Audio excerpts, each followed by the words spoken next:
Kaylee Cuoco and Sam Claflin star in the MGM Plus original series, Vanished. When the man Alice loves disappears on a train to the south of France, every romantic memory becomes evidence. Every intimate detail, a potential threat. She thought she knew everything about him, but she may not even know his real name. 4-part thriller Vanished premieres February 1st on MGM Plus. Finding the truth is a dangerous affair. I had that dream again. My small business needs to hire, but I don't use LinkedIn and I hire wrong. So our orders get all backed up. We're drowning in paperwork. Then actually drowning. Carol is fighting off sharks with a stapler and pirates are pillaging the office copier and... Then I wake up.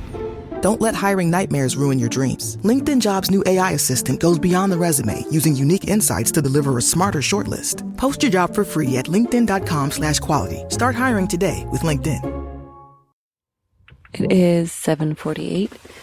I am about to go birding for the first time. I have no binoculars. I have no idea what I'm doing.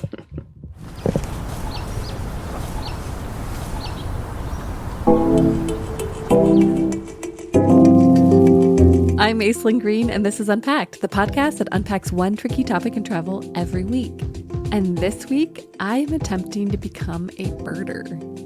I started birdwatching or birding in 2001, so I guess 22 years. It's a long time. Yes, about almost half of my entire life. Oh my gosh. Has been spent birdwatching. Yeah. That is Dominic Mosu, or as my soon-to-be fellow birders like to call him, Dom. Dom is a volunteer trip leader for the Golden Gate Audubon chapter, and I'm standing at the entrance to a place called the Randall Museum in San Francisco.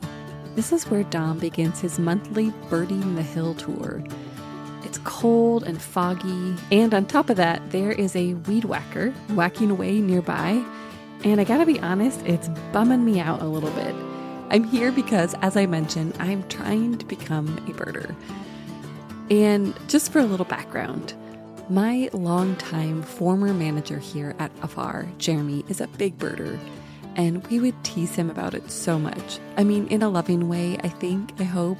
Jeremy, you know we love you. I liked his passion for, these avian friends of ours, but I just couldn't really get excited about them beyond the broad, birds are good, let's keep birds. I like to hike, I like to be in nature, but birds were always just for me kind of background noise. But then I moved to a floating home in Sausalito, and every day, seriously, all I see are birds. There are geese honking overhead and nesting nearby, gray herons looking for food in the mud, gulls flying by and leaving their marks on cars. And it's not like all of a sudden it completely changed my perspective on birds, but I noticed them in a way I hadn't before. And yet, when we started to plan this episode, I wanted to get an expert to do it. Somebody who could woo you into trying the sport, woo me into trying it. Which does beg the question, is birding a sport? I don't know. But the expert didn't work out, and I realized that if the idea is to make a case for birding to non-birders, then wouldn't I be the perfect candidate? So come along with me on my journey. For you, dear listener, I climbed a hill, listened to maybe 1,000 different bird calls, downloaded bird apps, and interviewed experts, even my bird-loving aunt. Am I a convert? Well, stick with me and find out. Now, back to that weed whacker. So how long have you been to these walks? Oh, to these walks? Probably like my 5th time or something. Yeah, good. Here's my friend. Oh, yeah. A first timer. I'm also a first timer. Oh, good. And I love good. that you're wearing bird earrings. Oh, too. yeah. There's a sense of anticipation in the air as people continue to arrive. There are about 11 people in the group, and we range pretty widely in terms of gender, race, and age. As Dom gathers the group around and starts to talk, finally the weed whacker stops. Hey everyone, welcome to the first Friday walk. August is the end of the breeding season, where we will be looking for the last of the juvenile birds still in their baby plumage. We'll also be looking for possibly some new arrivals, new migrants that are already starting to show up. And as long as the weed whacker doesn't come on again, we'll work on sound ID, because the reason why we don't call this bird watching but we call it birding is because we are looking for birds and listening for birds as well. We're trying to detect birds any way we can. And a lot of that takes place through our ears. Dom has us close our eyes and just listen for 30 seconds.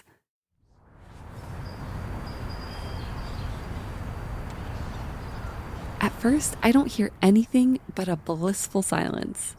And then, a twitter, a chirp, a lower-pitched chirp, a whistle like twitter, and a car horn. Most birds have very distinctive, individualized calls, and so a house finch may look a lot like a purple finch, but it sounds completely different. A song sparrow and a savanna sparrow have completely different calls. So by learning their calls, we will learn how to find them. And so the walk begins. Our group of 11 includes 3 little girls. And as we start to walk down a slight hill towards this grassy area that has tennis courts, I notice that each of the girls has a pair of wooden binoculars. I mean, even the kindergartners have binoculars. I feel so naked. But it doesn't matter because we've just spotted our first important bird, a red-tailed hawk. Yeah. Him and I, we made a little deal. I said, hey, you stay in that tree until the group arrives because it's foggy and we might not see another hawk today. So everyone, there's a red-tailed hawk. Okay. You see on top of that first tree above the playground, you can see he's just perched up there. It's an adult red-tailed hawk. As we continue on the walk, we head past the tennis courts and toward a community garden. The world just kind of comes alive. Suddenly, we're seeing birds everywhere. There's also a hooded oriole, is that hooded oriole, yes.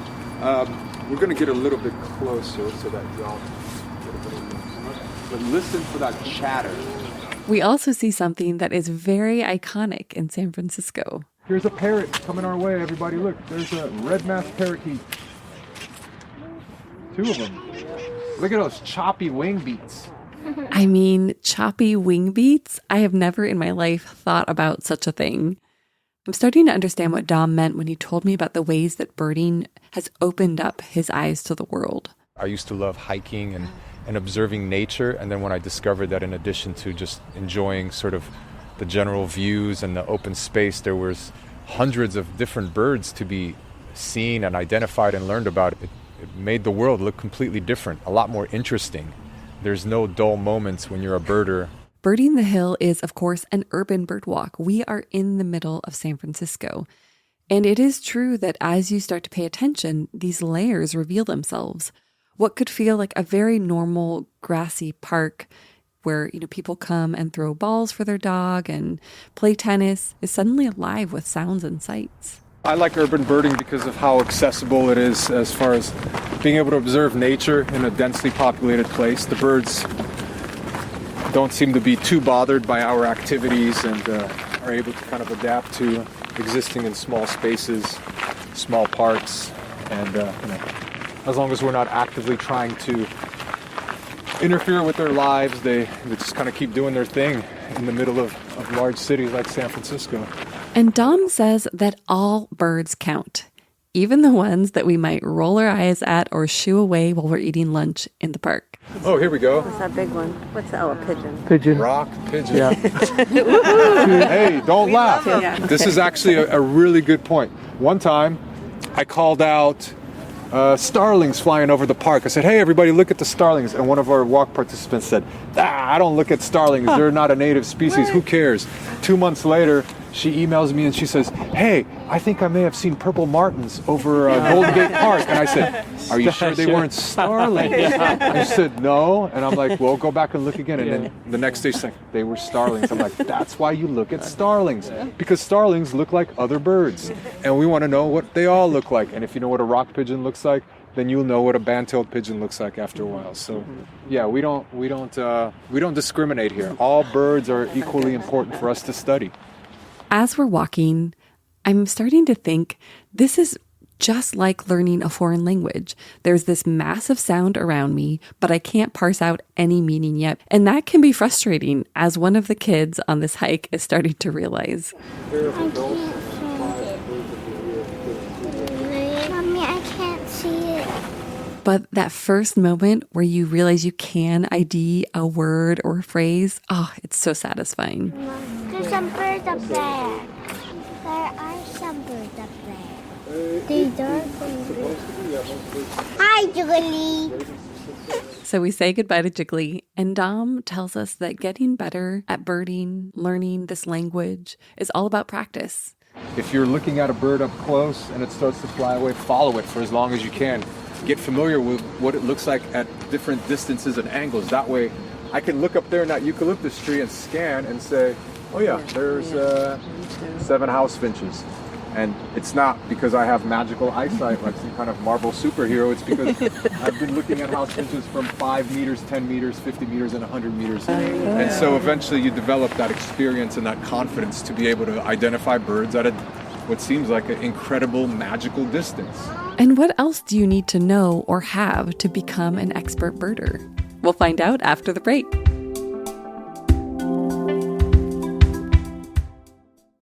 This episode is brought to you by FX's The Beauty Official Podcast. Join host Evan Ross Katz on the official podcast for FX's hottest new series, The Beauty, taking you behind the scenes with its amazing stars as they discuss the show's most jaw-dropping moments. Featuring Evan Peters, Anthony Ramos, Jeremy Pope, Ashton Kutcher, Rebecca Hall, Bella Hadid, Meghan Trainor, Isabella Rossellini, Jessica Alexander, and Ari Grainer. Search FX's The Beauty wherever you listen to podcasts.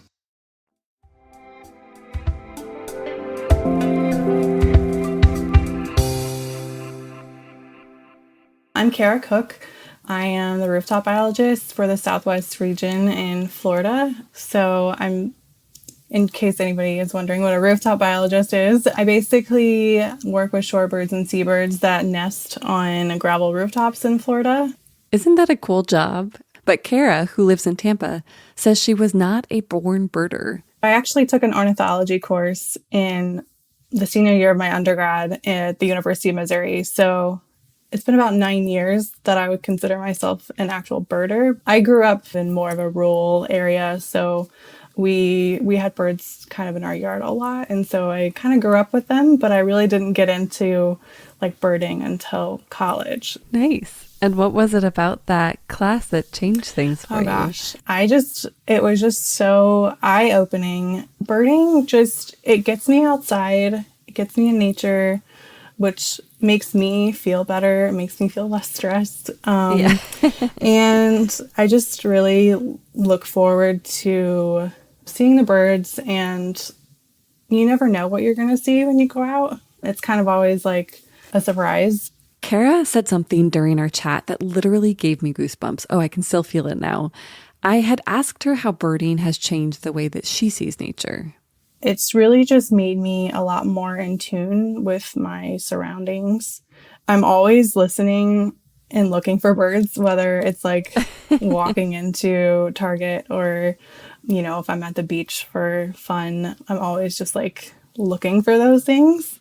But I also just find it really awe-inspiring because some of these birds are traveling thousands and thousands of miles, and they're stopping in front of me to forage or, do whatever. And I just kind of like, almost like a little magical moment. That was honestly the light bulb moment for me. This idea that through a twist of fate, I could encounter a bird that's in the middle of a 1,000-mile journey. I mean, how incredible is that? So honestly, if nothing else has convinced you to give birding a chance, I hope that kind of serendipity does. But our conversation was not just about magical nature moments. I mean, those are cool, but we talked about practical stuff too. Kara had some great advice in terms of how to get started and the kind of gear you need. It's really not that much. You can probably guess the first tip. It's what all those birders on my hike had around their necks, even the little kids. Just like a basic pair of binoculars is super helpful. You don't have to go out and spend like hundreds of dollars on binoculars. You can just do like a pair of 8x42s or 8x30s and be perfectly fine. If that sounds like Greek to you, yeah, same here. But I learned that it's actually pretty simple. In the examples that Kara shared, 8x or 8x, it would be like the number 8 and the letter X. It refers to the magnification power. So basically anything you look at through them will appear 8 times closer. And the 42 refers to the size in millimeters of the objective lens, which are those ET-like lenses at the end of a pair of binoculars. So the larger the lens, the more light can come through. Kara says you can get a basic pair of binoculars for about $40 or $50. But before you spend the money, check out your local library. I found this really cool program that some libraries do this. You can like loan a birding backpack. It basically has like a field guide and like 1 or 2 pairs of binoculars in it. Okay, so now you have your binoculars. Kara suggests 2 more things. First, buy or find a field guide for your region. We'll link to an example of that in our show notes. And second, download a couple of apps. Merlin is one of my favorites. So it really is super easy for anyone to use. Let's say you have a bird that you're not sure what it is, but you can kind of go through these prompts and like put in like, what are the 3 primary colors that you saw on the bird? Kind of like what size is the bird? Is it like bigger than a cardinal or smaller than a goose? And then what kind of behavior is it doing? So is it like on the ground or sitting on a wire? And also you plug in your location and then it'll spit out a couple lists of what it most likely is. And it's pretty accurate. And then there's also an audio recording option. So if you hear a bird like singing, you can tap the record button on there and listen to its song. Kara also likes eBird, an app that Dom was using to track our bird sightings on my bird walk on the hill. It's more for keeping your own lists, and it's more of like a citizen science type app that you can contribute your sightings. So if you go to a park and you list all of the birds that you see while you're on your walk, you could submit that and it goes into their database and you can add audio or photos if you want, but then it kind of generates your own like species list. She says that one of the best parts of eBird is the fact that it has a hotspot map. As a beginning birder, it's a great way to figure out where the birds are hanging out. There's one piece of equipment, though, that you really don't need to have. You don't have to have a camera to go birding. But there's a reason that you might see birders out there with them. I'll just say if you do have one and it has like a decent zoom on it, just snap a picture of the bird and kind of use that as a reference where you can go back and look in a book or a guide when you get back and you can be like, oh, okay, this is that bird if you weren't able to ID it in the field. Once you have all of this equipment and you're ready to go, you're pumped up, you want to go out on your own, what exactly do you do? How does one bird? I typically move pretty slow because I'm looking and listening for birds. And that's okay. Like you don't have to, rush. I recommend kind of being quiet, as you can, like not having like loud conversations and stuff on the phone. But, being quiet, and I think just being kind of more in tune to sounds, listening for the birds calling can kind of help you see which trees they might be in or where they might be at. I can kind of be more of like almost like a meditative type thing. Kara says that if you're starting out and you don't live close to beaches or vast green spaces, just go to your local park. And if you're feeling overwhelmed on your own, or you would just rather be led, which is great, you can always do what I did and join a tour. Find like a local Audubon chapter or a birding club. Those are really good ways to meet other people that might be new and that are learning, or if you want to have like a mentor talk to you and just kind of learn more about the birds in your area. They usually take you to places that are in your region that have good places to see birds. Or instead of going on a tour, look for projects that you can get involved in. In Tampa, where Kara lives, there are monitoring projects for everything from scrub jays to raptors. Joining a club or a project like that is also the best way to meet other birders, who Kara says are usually super nice. It just feels like a big community, honestly. You just meet so many people that are interested in the birds and interested in nature usually. And it's just a lot of fun to go out with people that are like-minded and just enjoying what birds are showing up today. It's something my Aunt Cheryl agrees with. Cheryl also lives in Florida, and she is a big birder. She volunteers at her local wildlife sanctuary where she actually worked for 20 years. As I was wrapping up this episode, I thought I should give her a call and see what she has to say.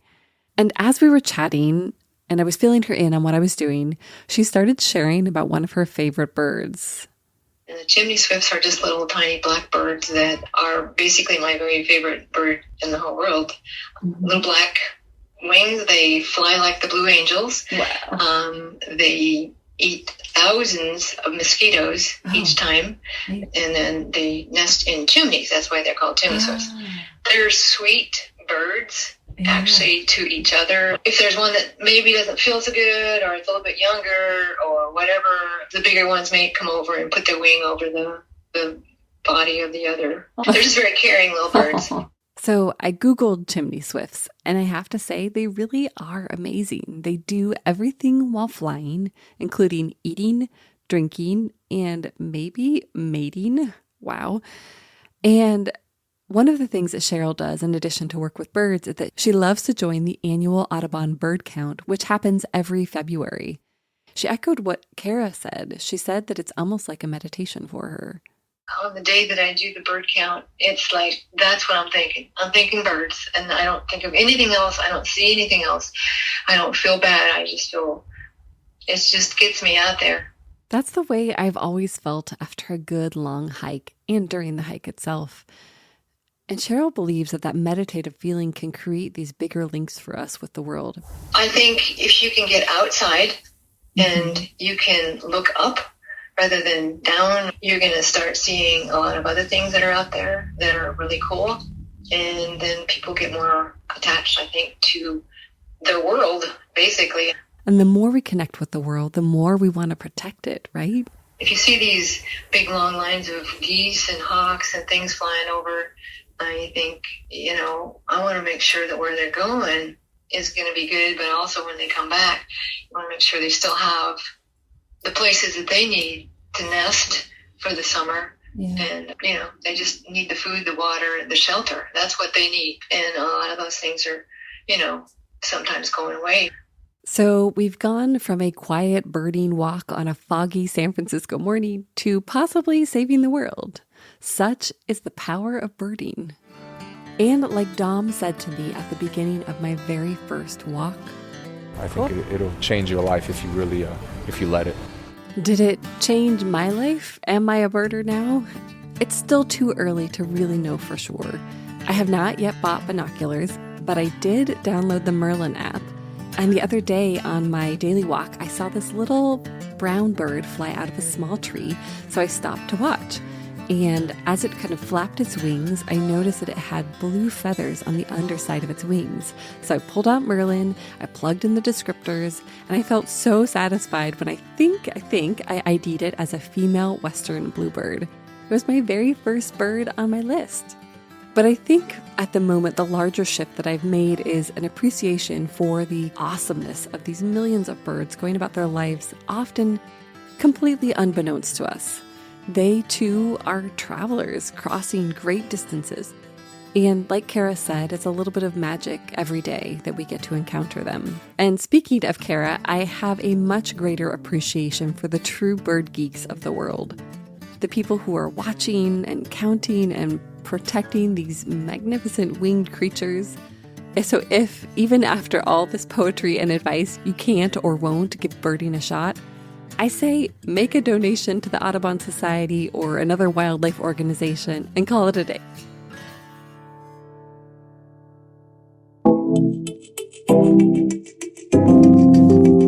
Thanks so much for listening and going on this journey with me. I will keep you posted as to my birding progress. We will also link to a birding resource on afar.com in our show notes, as well as to the Merlin birding app. And if you want to find your local Audubon chapter, visit audubon.org. And if you're in the Bay Area and you want to take a walk with Dom, visit randallmuseum.org/birding-the-hill. We'll see you next week. Ready for more unpacking? Visit afar.com and be sure to follow us on Instagram and Twitter. We're at Afar Media. If you enjoyed today's exploration, I hope you'll come back for more great stories. Subscribing makes this easy. You can find Unpacked on Apple Podcasts, Spotify, or your favorite podcast platform. And be sure to rate and review the show. It helps other travelers find it. This season, we also want to hear from you. Is there a travel dilemma, trend, or topic you'd like us to explore? Email us at unpacked@afar.com. This has been Unpacked, a production of Afar Media. The podcast is produced by Aislyn Green and Nikki Galteland. Music composition by Chris Collin. And remember, the world is complicated. We're here to help you unpack it.